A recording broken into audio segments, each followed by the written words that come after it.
Good morning business breakfast షోకి స్వాగతం. Asian markets లో మిక్స్డ్ ట్రెండ్ కనిపిస్తుంది. నికీ, తైవాన్ ఈ రెండు స్వల్ప లాభాలు ట్రేడ్ అవుతుంటే మిగతా మార్కెట్స్ అన్ని కూడా నష్టాలు ట్రేడ్ అవుతున్నాయి. ఎస్ఎక్స్ నిఫ్టీ కూడా ఒక స్లైట్లీ వీక్ ఓపెనింగ్ ఇండికేట్ చేస్తుంది. 7544 దగ్గర ట్రేడ్ అవుతుంది. సో క్రూడ్ ప్రైసెస్ కొంత స్టెబిలైజ్ అయ్యాయి. ఇరాక్ లో పరిస్థితి అక్కడి మిలిటెంట్ దళాలు ఐఎస్ దళాలు బాగ్దాద్ వైపు వెళ్తున్నాయి. అయితే ఇంతలో అమెరికన్ ఇంటర్వెన్షన్ ఉంటుంది, అమెరికా ఈ వ్యవహారంలో జోక్యం చేసుకుంటుంది అన్న వార్తలు వస్తున్నాయి. సో ఒకవేళ అమెరికా మిలిటరీ దళాలు కనుక యుఎస్ లో ఇరాక్ లో ప్రవేశించి అక్కడ పరిస్థితిని అదుపు చేసే ప్రయత్నం చేస్తే కొంత సివిల్ వార్ అంతర్యుద్ధం అవాయిడ్ అవుతుంది. కానీ పరిస్థితి మాత్రం సంక్షోభం మాత్రం కొనసాగే అవకాశం కనిపిస్తుంది. ఈ నేపథ్యంలో బ్రెంట్ క్రూడ్ ఈ మార్నింగ్ $112.65 దగ్గర ట్రేడ్ అవుతున్నాయి. సో 13th రోజు మనం చూసాం 114 పైన ట్రేడ్ అయిన క్రూడ్ ప్రైస్ కొద్దిగా కిందకు వచ్చింది. మేబీ ఈ లెవెల్ దగ్గర హోవర్ అయ్యే అవకాశాలు ఎక్కువగా కనిపిస్తున్నాయి. అండ్ క్రూడ్ షాక్ తగిలింది ఇండియన్ మార్కెట్స్ కు నిన్న మొన్న కూడా. అలాగే దీంతో పాటు 5 నెలల గరిష్ట స్థాయి దగ్గర నమోదైన మే నెల WPI ఇన్ఫ్లేషన్ నెంబర్ కూడా మార్కెట్స్ ను నిరాశపరిచిందని చెప్పాలి. నిన్న 6.01% వచ్చింది మే నెల WPI నెంబర్. ప్రధాన కారణం food, fuel and manufactured products prices లో ఇంక్రీజ్ పెరుగుదల ఏదైతే ఉందో దీనివల్ల ఇన్ఫ్లేషన్ అంకె తిరిగి 5 నుంచి 6 స్థాయికి పెరిగింది. ఆల్మోస్ట్ 20% రైజ్ చూసాం మనం. సో ఇదంతా కూడా మన ఎకానమీకి కొంత నెగిటివ్ పరిణామం. అలాగే స్టాక్ మార్కెట్స్ దీన్ని చాలా నెగిటివ్ గా తీసుకునే అవకాశం కూడా కనిపిస్తుంది. అండ్ రూపీ వాల్యూ తిరిగి 60కి క్షీణించింది. ఇవన్నీ కూడా ఇప్పట్లో ఇక ఇంట్రెస్ట్ రేట్ కట్స్ ఉండవు అన్న అంశాన్ని స్పష్టంగా మనకు చెప్తున్నాయి. సో 2014 లో ఎటువంటి రేట్ కట్స్ కూడా మనం ఊహించలేని పరిస్థితిగా. సో మోడీ ప్రభుత్వానికి అగ్ని పరీక్ష ప్రారంభమైంది. ఓవైపు రూపీ క్షీణిస్తోంది, ఇన్ఫ్లేషన్ తారాస్థాయికి వెళ్ళింది. అండ్ క్రూడ్ ప్రైసెస్ అంతర్జాతీయంగా almost 9 months 10 months high prices దగ్గర ఉన్నాయి. ఇవి ఇంకా పెరిగే అవకాశం కనిపిస్తుంది అంటున్నారు. $116 కు ఒకవేళ వెళ్తే మాత్రం మోడీ ప్రభుత్వానికి చాలా కీలకమైన అగ్ని పరీక్షగానే దీన్ని భావించాల్సి ఉంటుంది. ఎందుకంటే డీజిల్, అలాగే కిరోసిన్, LPG మూడింటి మీద సబ్సిడీ భారం పెరిగిపోతుంది.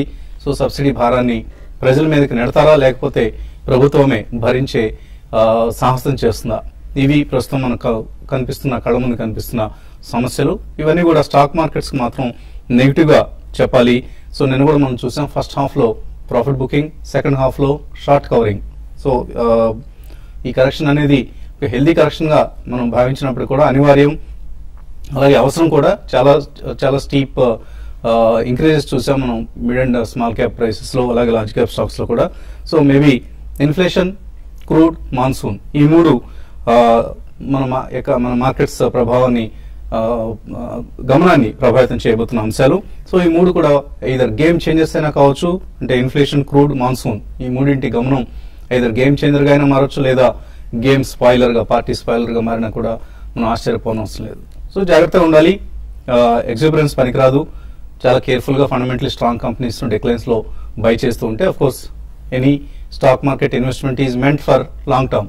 ఏదో నెలలోనో 2 నెలల్లోనో 3 నెలల్లోనో డబ్బులు చేసుకుని మార్కెట్ నుంచి పారిపోదాం అనుకునే వాళ్ళకి మార్కెట్స్ లో ఇది అనుకూలమైన సమయం కాదు. నిన్న కూడా మనం చూసాం FIS 194 crores వర్త్ స్టాక్స్ ను అమ్మటం చూసాం. అలాగే డొమెస్టిక్ ఇన్స్టిట్యూషనల్ ఇన్వెస్టర్స్ 450 crores వరకు స్టాక్స్ అమ్మారు. So FIS selling, DI selling కొనసాగింది నిన్న.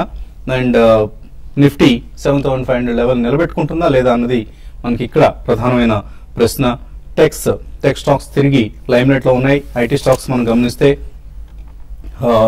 ఈ జూన్ నెలలో, అంటే ఈ నెలలో పరిస్థితి గమనిస్తే ఇన్ఫోసిస్ లోవర్ లెవెల్స్ నుంచి 10% పెరిగింది. అలాగే విప్రో 6% పెరిగింది. TCS 5.8%. Tech Mahindra, ఆర్కెల్ financial almost 5% వరకు పెరగడం చూస్తున్నాం. So IT stocks, pharma stocks తిరిగి లైమ్ లైట్ లో ఉంటున్నాయి. అంటే డిఫెన్సివ్స్ కే ప్రస్తుతానికి ప్రాధాన్యత లభిస్తుంది.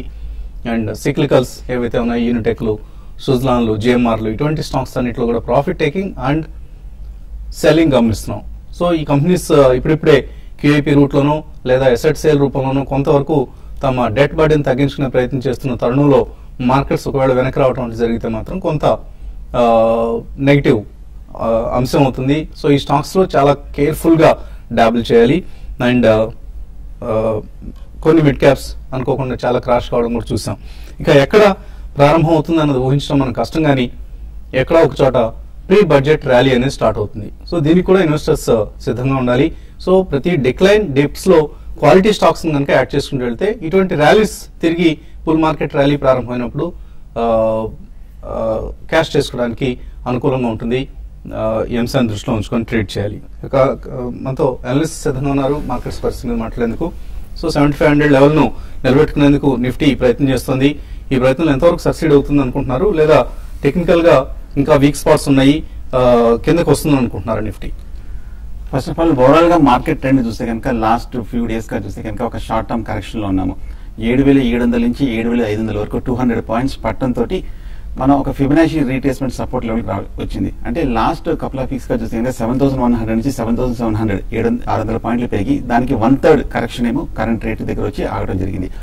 టెక్నికల్ గా ఇవాళ ఈ 2 రోజులు చాలా కీలకమైన స్థాయిలో మార్కెట్ ఉంది. 7500 దగ్గర మార్కెట్ ఖచ్చితంగా నిలబడాలి. ఒకవేళ ఈ డిప్ లో కొంచెం ఆ లెవెల్కి వచ్చి కొంచెం క్లోజింగ్ సమయానికి బాగా రికవర్ అయ్యి స్ట్రాంగ్ గా క్లోజ్ అయిందంటే ఆ సపోర్ట్ తీసుకున్నట్టే అప్పుడు లాంగ్ పొజిషన్ అనేది కన్సిడర్ చేయొచ్చు. అలా కాకుండా నెక్స్ట్ 2-3 డేస్ కనుక ఏమాత్రం ఫర్దర్ వీక్నెస్ వచ్చి 7500 కింద క్లోజ్ అవుతే మటుకు మార్కెట్ లో further short term correction begin అయ్యే అవకాశం కనిపిస్తుంది. అలాగే మార్కెట్ లీడర్ బ్యాంక్ నిఫ్టీ చూస్తే కనుక కరెక్ట్ గా 15000 స్థాయిలో లాస్ట్ 2 డేస్ గా కొంచెం అక్కడ టెస్టింగ్ జరుగుతుంది. ఒకవేళ ఈ పరీక్షలో ఇవాళ రేపు కనుక ఏమైనా ఫర్దర్ వీక్నెస్ వచ్చి 15000 స్థాయి కింద కనుక క్లోజ్ అయిందంటే మటుకు బ్యాంకింగ్ స్టాక్స్ లో కూడా ఫర్దర్ కరెక్షన్ వచ్చే అవకాశం ఉంది. సో నిలబడుతుందా లేదా అనుకుంటే కనుక ఓవరాల్ గా నా ఉద్దేశం ఫర్దర్ కరెక్షన్ కి వచ్చే అవకాశం ఉంది. ఎందుకంటే డైలీ చార్ట్ లో చూస్తే కనుక ఓవర్ బాట్ పొజిషన్ అడ్జస్ట్ అయ్యింది, కానీ వీక్లీ చార్ట్ లో చూస్తే కనుక ఆర్ఎస్ఐ ఇండికేటర్ ఇంకా ఓవర్ బాట్ లోనే ఉంది. పైగా కొంచెం నెగిటివ్ డైవర్జెన్స్ చూపిస్తుంది. అంటే ఇంకా కొంచెం మరింత కన్సాలిడేషన్ వచ్చే అవకాశం ఉంది. అంటే మార్కెట్ పెద్దగా పడే అవకాశం, కన్సాలిడేషన్ కరెక్షన్ అంటే అడ్జస్ట్మెంట్ అంటే పెద్దగా ప్రైస్ వైజ్ కరెక్షన్ ఉండాల్సిన అవసరం లేదు. టైం వైజ్ కూడా అంటే కపుల్ ఆఫ్ వీక్స్ కూడా ఇదే స్థాయిలో కొంచెం కన్సాలిడేషన్ కూడా వచ్చే అవకాశం కనిపిస్తుంది. బట్ ఏదైనా ప్రైస్ అనేది మోస్ట్ కన్ఫర్మేషన్ అనేది ఇంపార్టెంట్. 7500 కింద ఒకవేళ కనుక ఈ 2-3 రోజులు కొంచెం బాగా కన్సాలిడేషన్ దానిపై నిలబడిందంటేనే లాంగ్ పొజిషన్ తీసుకోవాలి. లేదంటే కనుక futures traders long position avoid చేయడం మంచిది. ఒకవేళ 7500 కింద క్లోజ్ అయితే అప్పుడు షార్ట్ పొజిషన్స్ అటెంప్ట్ చేసి స్ట్రిక్ట్ గా స్టాప్ లాస్ అనేది 50 పాయింట్స్ పైన పెట్టచ్చు. సో ఓవరాల్ మార్కెట్ కన్సాలిడేషన్ కొంచెం ఈ 2-3 రోజులు టెక్నికల్ గా ఈ స్థాయి నిలబడుతుందా లేదా అని మనం చూడాల్సిన అంశం. సో మ్యూచువల్ ఫండ్ మార్కెట్ లో ఏం జరుగుతుంది? మ్యూచువల్ ఫండ్స్ ప్రాఫిట్ బుకింగ్ కొనసాగుతున్నట్లు కనిపిస్తుంది. తప్పకుండా మే ఫిగర్స్ తీసుకున్నా కూడా ఆల్మోస్ట్ మేలో 10,000 crores ఇస్ పర్చేస్ అవుతే 8,000 crores is sale. So net is only 2,000 crores. So at every level profit booking వస్తుంది. So I think universal truth ఎప్పుడైతే చెప్తున్నాం మనం వీ కెనాట్ ప్రెడిక్ట్ మార్కెట్స్ అండి. సో ఇవాళ రేపు కానీ probably in the next 1 month ఎక్కడ ఉంటుందో మార్కెట్ అనేది తప్పకుండా ఎవరు కూడా ప్రెడిక్ట్ చేయలేరు. So market is bigger than anyone. But ultimately, in the long run, with valuations, or if you look at good companies performing, I think market will go up. ఈ మధ్యలో ఇవాళ day to day or weekly or monthly చూస్తే మాత్రం తప్పకుండా markets కు తప్పకుండా corrections వస్తాయి. ఈ కరెక్షన్స్ లో ఎవరైతే రిస్క్ తీసుకుందాం అనుకున్న ఆపర్చునిటీస్ వస్తాయి. సో తప్పకుండా ఇన్వెస్టర్స్ ఎవరైతే తీసుకుంటున్నారో you should look at probably other opportunities. ఒక రిస్క్, మీ రిస్క్ ఏంటి, మీ రిస్క్ ప్రొఫైల్ ఏంటి, అది చూసుకున్న తర్వాతనే ఇన్వెస్టర్స్ ఇన్వెస్ట్ చేస్తే బాగుంటుంది. ఎందుకంటే వితౌట్ రిస్క్, ఎందుకంటే మార్కెట్ వెళ్తుంది కదా అని మీదికి వెళ్తుంది కదా తప్పకుండా రిటర్న్స్ వస్తాయని ఇన్వెస్ట్ చేస్తే మాత్రం షార్ట్ టర్మ్ లో చాలా నెగటివ్ పరిణామాలు ఉంటాయి. సో ఇన్వెస్టర్స్ తప్పకుండా ఒక పోర్ట్ఫోలియోస్ ఏవైతే లాస్ట్ 3-4 years బిల్డప్ చేసుకున్నారో, అయితే పర్ఫార్మెన్స్ లేదో, people are not happy, it's a time to sell. But investors who want to invest for next 3 to 4 years or 5 years, it's an opportunity. ఎందుకంటే మనం చూస్తున్నాం mid cap, small cap లో చాలా run up ఉంది. I think returns are almost last 1 year లో 40%, 50%. కానీ ఈ returns చూసుకొని ఇన్వెస్ట్ చేయొద్దు. ఎందుకంటే going forward returns can be different. Past performance is not indicator of future performance అని ఎప్పుడు చెప్తుంటాం. So look at in the forward, going forward and then invest for next 3 to 4 years. సో ఫర్ దిస్ week I think I would suggest ICICI Value Discovery Fund. It's a mid cap and small cap fund. మంచి companies ఏవైతే discuss చేస్తుంటాం, regular analyst చెప్తుంటారు, or you see lot of investors, it's a combination of small portion into large cap. ICICI bank, SBI ఇటువంటి large companies లో invest చేస్తూ మంచి companies, PI industries, Sadbhav engineering ఇటువంటి construction ఏదైనా ఇన్ఫ్రాస్ట్రక్చర్ అయితే రెగ్యులర్ ఇన్వెస్ట్ చేస్తున్నాం, ఇటువంటి మంచి కంపెనీస్ లో ఇన్వెస్ట్ చేస్తుంటూ ఈ మంచి పోర్ట్ఫోలియో ఉంది. Around 30-35 stocks and 3,500 crores is the corpus of the fund. Next 3 to 4 years invest చేస్తే బాగుంటుందని అనిపిస్తుంది. So mid cap, small cap, high risk తీసుకునే వాళ్ళు ఈ ఫండ్ లో ఇన్వెస్ట్ చేయొచ్చు. ఓకే అండి, కాలర్స్ లైన్ లో ఉన్నారు. ఫస్ట్ కాలర్ భాస్కర్ తాడేపల్లి గురించి. Hello, good morning. అలాగే అండి. మార్నింగ్ అండి. Sir, Edelweiss capital financial Alok industries మదనపేటలో బై చేయొచ్చు. సో ఎడెల్వైజ్ ఈ మధ్య బాగా పెరిగిన స్టాక్. అలాగే of course Alok is a momentum stock. కొంత కరెక్షన్ వచ్చింది అలోక్ హైయర్ లెవెల్స్ నుంచి, ఇక్కడ తీసుకోవచ్చు. ఎడెల్వైజ్ క్యాపిటల్ మటుకు ప్రస్తుతానికి అవాయిడ్ చేయడం మంచిదండి. మీరు చెప్పినట్టుగానే ఈ మధ్య ర్యాలీ 25 రూపీస్ నుంచి 65-70 రూపాయల వరకు పెరగడం జరిగింది. కానీ టెక్నికల్ గా కొంచెం ఓవర్ బాట్ పొజిషన్ లో ఉంది. నా ఉద్దేశం షార్ట్ టర్మ్, మీడియం టర్మ్ లో కరెక్ట్ గా 70 రూపాయల దగ్గర స్ట్రాంగ్ రెసిస్టెన్స్ ఉంది. ఈ లెవెల్ దాటాలంటే కొంచెం సమయం పట్టే అవకాశం ఉంది, ఒక కరెక్షన్ వచ్చే అవకాశం ఉంది. నా ఉద్దేశం ఒకవేళ ఫండమెంటల్స్ బాగుందంటే కనుక క్లోజర్ టు ఒక 55-60 ఆ లెవెల్కి వస్తే కనుక ఎడెల్వైజ్ క్యాపిటల్ బై చేయొచ్చు. అలాగే అలోక్ ఇండస్ట్రీస్ ఈ మధ్యన కొంచెం 7 రూపీస్ నుంచి 11 రూపాయల వరకు పెరగడం జరిగింది. హై లెవెల్లో 10-11 రూపాయల దగ్గర గట్టి రెసిస్టెన్స్, సెల్లింగ్ ప్రెషర్ తోటి లాస్ట్ 2-3 రోజులు మనం కరెక్షన్ కూడా చూస్తున్నాం. సో అలోక్ మటుకు నా ఉద్దేశం పూర్తిగా అవాయిడ్ చేయడం మంచిది. ఓవరాల్ గా టెక్నికల్ గా కొంచెం పెరిగినప్పటికీ లాంగ్ టర్మ్ మంత్లీ చార్ట్లో చూస్తే ఇంకా బెరిష్ జోన్ లో అవాయిడ్ చేయడం మంచిది. కలర్ లైన్ ఉన్నారు. కొత్తగూడ నుంచి బీబీ రావు. హలో, గుడ్ మార్నింగ్ అండి. జేపీ అసోసియేట్ ఫ్యూచర్ 77.5 లో తీసుకున్నాం అండి. ఎలా ఉంటుందండి? జేపీ అసోసియేట్స్ నిన్న సడన్ గా పెరిగింది స్టాక్, ఆల్మోస్ట్ 5%, మోర్ దాన్ 5% పెరగడం చూస్తాం. జేపీఎస్ఎస్ ఈ మధ్య కరెక్ట్ గా 90 రూపీస్ నుంచి స్ట్రాంగ్ నీజర్ రియాక్షన్ చూసామండి, 70-71 రూపీస్ వరకు. కానీ టెక్నికల్ గా 71-72 దగ్గర కరెంట్ రేట్ దగ్గర స్ట్రాంగ్ సపోర్ట్ ఉంది. నిన్న ఒక minor short term daily chart చూస్తే కనుక అప్పుడు రివర్సల్ బార్ ఏర్పడింది.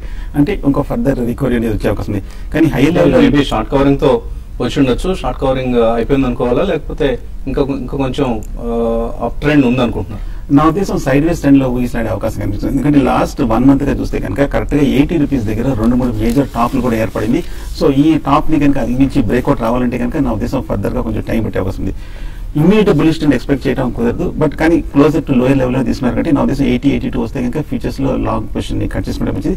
స్ట్రిక్ట్ గా 70 రూపీస్ కింద స్టాప్ లాస్ పెట్టడం అనేది ముఖ్యం. రిస్క్ మేనేజ్మెంట్ అనేది miss control most important. So ఏమాత్రం ర్యాలీ వచ్చినా కూడా ఎగ్జిట్ అయిపోండి మీ ఫ్యూచర్స్ పొజిషన్. జేపీ అసోసియేట్ 77.50 నుంచి. శాంతి బెంగళూరు నుంచి తర్వాత caller. Hello, hello, good morning sir. Morning. నాకు జిఎంఆర్ ఐఆర్బి ఈ రెండింటి నుంచి మీ అడ్వైస్ కావాలి sir. GMR I have at 210, IRB 34. 210 GMR? I think other way round. Okay, yeah, GMR is 31 rupees లో తీసుకున్నారు. అండ్ ఐఆర్బి ఇన్ఫ్రా 210 రూపాయలకు ఉన్నారు. రెండు కూడా తగ్గాయి అక్కడ నుంచి. తగ్గాయి కానీ closer to 30-31 rupees major support ఉంది. ఆ లెవెల్లో ఒక డిప్ లోనే తీసుకున్నారు మీరు. మనం ఈ మధ్య ర్యాలీలో చూస్తే కనుక 38 రూపీస్ నుంచి 31 రూపీస్ వరకు పడి కొంచెం కరెక్షన్ పూర్తయింది. సో ఓవరాల్ అప్ ట్రెండ్ లో ఒక రీట్రేస్మెంట్ కూడా పూర్తయింది. సో ఇక్కడ నుంచి పెద్దగా స్ట్రాంగ్ వీక్నెస్ పెద్దగా ఏమీ కనిపించట్లేదు. నా ఉద్దేశం ఫర్దర్ ఒక ర్యాలీ వచ్చిందంటే కనుక 37-38 వరకు వెళ్ళే అవకాశం ఉంది. హోల్డ్ చేయండి. కానీ 30 కింద మటుకు దిగిందంటే షార్ట్ టర్మ్ వీక్నెస్ కి వచ్చే అవకాశం ఉంది. సో 30 బిలో మటుకు కొంచెం అప్రమత్తంగా ఉండాలి. అలాగే ఐఆర్బి ఇన్ఫ్రా కూడా మనం చూసాము 230-220 నుంచి 180-190 వరకు కొంచెం కరెక్షన్ రావడం జరిగింది. కరెక్ట్ గా ఈ లెవెల్లో 180-185 లో స్ట్రాంగ్ సపోర్ట్ ఉంది. నిన్న ఒక మైనర్ రివర్సల్ అప్ సైడ్ చూసాము. సో ప్రస్తుతానికి హోల్డ్ చేయండి. కానీ 180 మటుకు బ్రేక్ అయిందంటే మటుకు షార్ట్ టర్మ్ వీక్నెస్ కి మీరు ప్రిపేర్ అవ్వాలి. కొద్దిగా జాగ్రత్తగా ఉండండి. ఇన్ఫ్రా స్టాక్స్ లో మేబీ సడన్లీ కరెక్షన్ రావచ్చు, లేదా ఇది కొంచెం పివటల్ పాయింట్ కింద మనం ఫీల్ కావాల్సి ఉంటుంది. ఇక్కడ నుంచి ఐదర్ సైడ్ మూవ్ అయ్యే అవకాశాలు కనిపిస్తున్నాయి. కేర్ఫుల్ గా ఉండండి. మరిన్ని కాల్స్ తీసుకోబోయే ముందు కాసేపు ప్రకటన.